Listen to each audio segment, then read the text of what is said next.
নমস্কার বন্ধুরা, অনুঘর রান্নাঘরে সবাইকে স্বাগত জানাচ্ছি।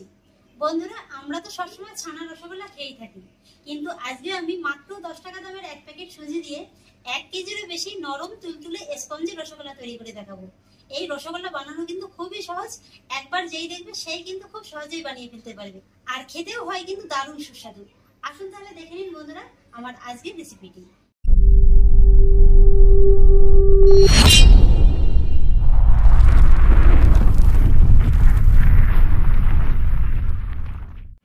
বন্ধুরা, ভিডিওর শুরুতেই আমি আপনাদের সুজির মাপটা দেখিয়ে দিচ্ছি। এখানে দেখুন, আমি নিয়েছি এই বাটি মেপে 1 বাটি সুজি, ওজন হিসেবে 200 গ্রাম। আর এবার আমি রসগোল্লা বানানোর শুরুতেই প্রথমে সুজির ডোটা তৈরি করে নেব। সেই জন্য গ্যাসে পরে বসিয়ে দিয়েছি একটি কড়াই, আর কড়াইতে দিয়ে দেব আমি যে বাটি মেপে সুজিটা নিয়েছি সেই বাটিরই 2 বাটি তরল দুধ। আর এই সময় কিন্তু গ্যাসের ফ্লেমটা আমার একেবারে কমিয়ে রাখাই আছে। দুধটা দিয়ে দেওয়ার পরে এবার আমি দুধের ভিতরে দিয়ে দেব 2 চামচ ঘি,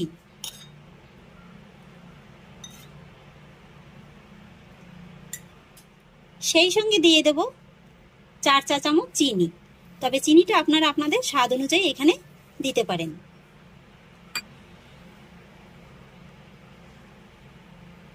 এবার আমি দুধটাকে এইভাবে একটু নেড়েচেড়ে হালকা গরম করে নেব। এইবার আমি এইভাবে নেড়েচেড়ে দুধটাকে একটু হালকা গরম করে নেব। আর বন্ধুরা, এখানে আমি গরুর দুধটা নিয়েছি, আর দুধটা কিন্তু আমি আগেই জাল করে ঠান্ডা করে নিয়েছি। আপনারা এখানে যে কোনো তরল দুধ ব্যবহার করতে পারেন, আবার প্যাকেটের গুঁড়ো দুধটাও কিন্তু ব্যবহার করতে পারেন। দুধটা যখন হালকা গরম হয়ে যাবে, ঠিক এই পর্যায়ে আমি যে সুজিটা নিয়ে নিয়েছিলাম সেই সুজিটা এইভাবে অল্প অল্প করে দেব, আর এইভাবে ঘন ঘন নেড়েচেড়ে একটা ডোয়ে পরিণত করে নেব। সুজিটা দেওয়ার সঙ্গে সঙ্গে কিন্তু এইভাবে অনবরত নাড়তে হবে, তা না হলে কিন্তু সুজিটার দলা পেকে যেতে পারে। আর এই সময় কিন্তু গ্যাসের ফ্লেমটা অবশ্যই লোয়ে রেখে এই সুজিটা দুধের সঙ্গে মিশিয়ে নিতে হবে। সুজিটা আমি দুধের সঙ্গে ভালো করে মিশিয়ে দিয়েছি। এইবার আমি একটা মসৃণ ডোয়ে পরিণত করে নেব। নাড়তে নাড়তে দেখুন সুজিটা কিন্তু অনেকটা ঘন হয়ে গেছে, তবে এখনো কিন্তু ডোটা ঠিকঠাক হয়নি। এর থেকে আরেকটু সময় নিয়ে ডোটা তৈরি করে নিতে হবে।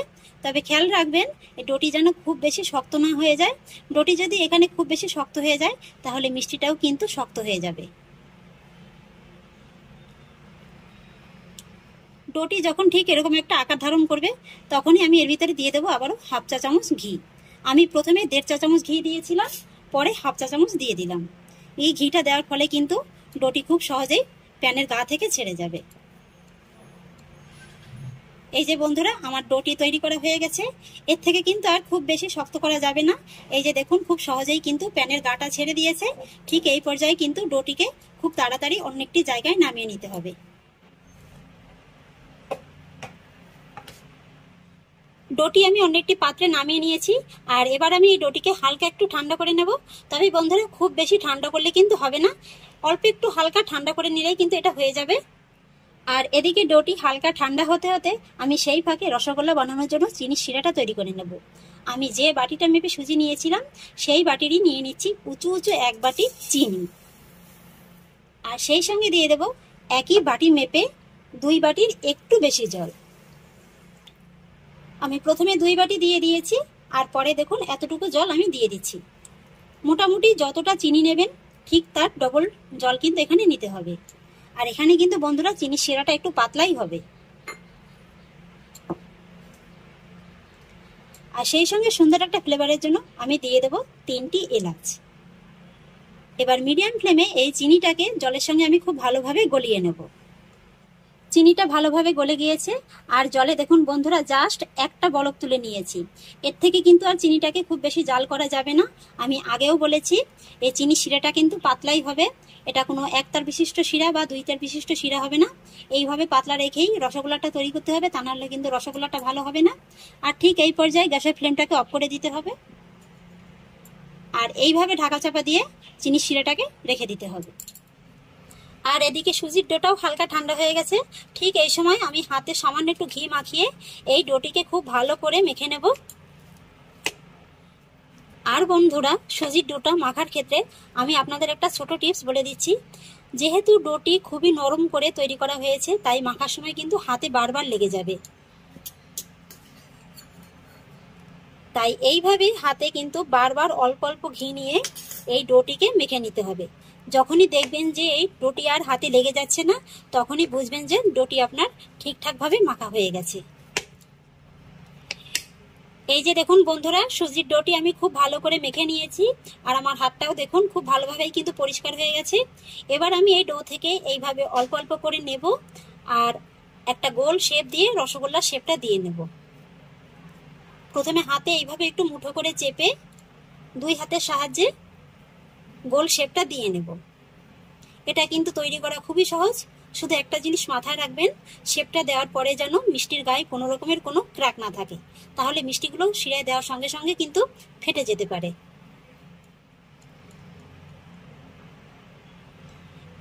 এই যে দেখুন বন্ধুরা, আমি একটা মিষ্টি তৈরি করে নিয়েছি, আর এর গাটা দেখে নিশ্চয়ই বুঝতে পারছেন যে আমি কতটা মসৃণ করে তৈরি করে নিয়েছি।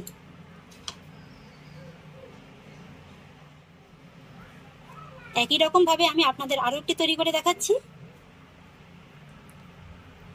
আর বন্ধুরা, আমি আজকের এই মিষ্টিটা খুব বেশি ছোটও না, আবার একেবারে বড়ও শেপ দিচ্ছি না, মিডিয়াম সাইজের একটা শেপ দিয়ে তৈরি করছি। আপনারা আপনাদের পছন্দ অনুযায়ী যে কোনো শেপে তৈরি করতে পারেন। এই যে আরো একটা তৈরি করে নিলাম, আর এইভাবেই সবকটি তৈরি করে নেব। এই যে বন্ধুরা, আমি এক এক করে সবগুলো মিষ্টি তৈরি করে নিয়েছি। আর দেখুন বন্ধুরা, মাত্র 10 টাকা দামের সুজির প্যাকেটে কতগুলো মিষ্টি হয়েছে। আর এদিকে মিষ্টিগুলো তৈরি করতে করতে চিনির শিরাটা একটু হালকা ঠান্ডা হয়ে গেছে, তাই মিডিয়াম আঁচে আমি শিরাটাকে আবার একবার একটু ফুটিয়ে নেব। চিনির শিরাটা ফুটে গেছে আবারও। আর এবার গ্যাসের ফ্লেমটা একেবারে কমিয়ে এই মিষ্টিগুলো আমি এক এক করে এই চিনির শিরার ভিতরে দিয়ে দেব। সবগুলো মিষ্টি দিয়ে দেওয়ার পরে গ্যাসের ফ্লেমটা মিডিয়ামের থেকে একটু কমে রেখে এইভাবে ঢাকা চাপা দিয়ে 5 থেকে 6 মিনিটের মতো ফুটিয়ে নিতে হবে। আর ঢাকা চাপা দেওয়ার সময় কিন্তু এই ঢাকনির ছিদ্রটা আটকে দিতে হবে। এই মিষ্টিগুলো তৈরি করতে কিন্তু বন্ধুরা বেশি সময় লাগে না, 5 থেকে 6 মিনিটের ভিতরে হয়ে যায়। আর গ্যাসের ফ্লেমটা যদি এই সময় খুব হাইতে দিয়ে মিষ্টিগুলো তৈরি করতে যান, তাহলে মিষ্টিগুলো কিন্তু ফেটে যেতে পারে। আর এই 5 থেকে 6 মিনিটের মধ্যে 2 মিনিটের মাথায় মাথায় এইভাবে ঢাকাটা তুলে কড়ার হাতলটা ধরে এইভাবে একটু মিষ্টিগুলোকে ঘুরিয়ে দিতে হবে। এইভাবে একটু ঘুরিয়ে দিলে কি হয়, মিষ্টিগুলো সব দিকে সমানভাবে ঘুরে খুব সুন্দরভাবে ফুলে যায়। এই সময় কিন্তু মিষ্টির গায়ে একেবারে খুন্তির ছোঁয়া দেওয়া যাবে না, তাহলে মিষ্টিগুলো কিন্তু ফেটে যেতে পারে। মিষ্টিগুলো দেখুন বন্ধুরা, অলরেডি কিন্তু ফুলতে শুরু করে দিয়েছে। আবারও ঠিক একই রকম ভাবে আমি ঢাকা চাপা দিয়ে রাখবো। আবারও ঠিক 2 মিনিটের মাথায় ঢাকাটা তুলে নেব। এই যে দেখুন বন্ধুরা, মিষ্টিগুলো আরো ফুলে যাচ্ছে। একই রকম ভাবে মিষ্টিগুলোকে আমি আবারও একটু ঘুরিয়ে দেব। তারপর একই রকম ভাবে আবারও আমি 2 মিনিটের মতো ঢাকা চাপা দিয়ে মিষ্টিগুলোকে তৈরি করে নেব। আমি আবারও ঢাকাটা তুলে নিচ্ছি। মিষ্টিগুলো দেখুন নিজের থেকে কিন্তু ফুলতে শুরু করেছে, তবে যেহেতু আমার অনেকগুলো মিষ্টি, তাই ঘোরার জায়গাটা পাচ্ছে না, তাই এইভাবে একটু খুন্তির সাহায্যে আমি মিষ্টিগুলোকে এইভাবে একটু ঘুরিয়ে দেব। এতে করে কিন্তু মিষ্টিগুলো খুব সুন্দরভাবে সব দিকেই সমানভাবে একেবারে রসটা ঢুকে যাবে। তবে হ্যাঁ বন্ধুরা, এই মিষ্টিগুলোকে কিন্তু আপনারা 5 থেকে 6 মিনিটের বেশি একেবারেই জাল করতে যাবেন না, তাহলে কিন্তু মিষ্টিগুলো একেবারে ফেটে যাবে। আর এবার দেখুন বন্ধুরা, 6 মিনিটের মাথায় আমি আপনাদের মিষ্টিগুলো দেখিয়ে দিচ্ছি, ফুলে এক একটা মিষ্টি ডবল হয়ে গেছে। এই যে দেখুন বন্ধুরা, মিষ্টিগুলো ফুলে কত বড় হয়ে গেছে। আমি আপনাদের একটু চামচ দিয়ে দেখিয়ে দিচ্ছি এখনই, মিষ্টিটা এখনই দেখুন কতটা নরম হয়েছে। এই যে দেখুন। এবার আমি ঠিক এই পর্যায়ে গ্যাসের ফ্লেমটাকে অফ করে দেব। আমি গ্যাসের ফ্লেমটাকে অফ করে দিয়েছি। আর আপনারা যেসব বন্ধুরা গরম গরম মিষ্টি খেতে পছন্দ করেন, তারা এই সময়তেই কিন্তু খেয়ে নিতে পারেন। তবে আমি এই মিষ্টিগুলোকে এবার 1 ঘন্টার মতো এইভাবে ঢাকা চাপা দিয়ে রেস্টে রেখে দেব। আমি কয়েকটা মিষ্টি একটি বাটিতে তুলে নিয়েছি। আর শিরাটা দেখুন বন্ধুরা, কিন্তু ঠিক এরকমই পাতলা হতে হবে। এবার বন্ধুরা, এই মিষ্টি থেকে একটা মিষ্টি আমি আপনাদের কেটে দেখাচ্ছি যে মিষ্টিগুলো ঠিক কেমন হয়েছে।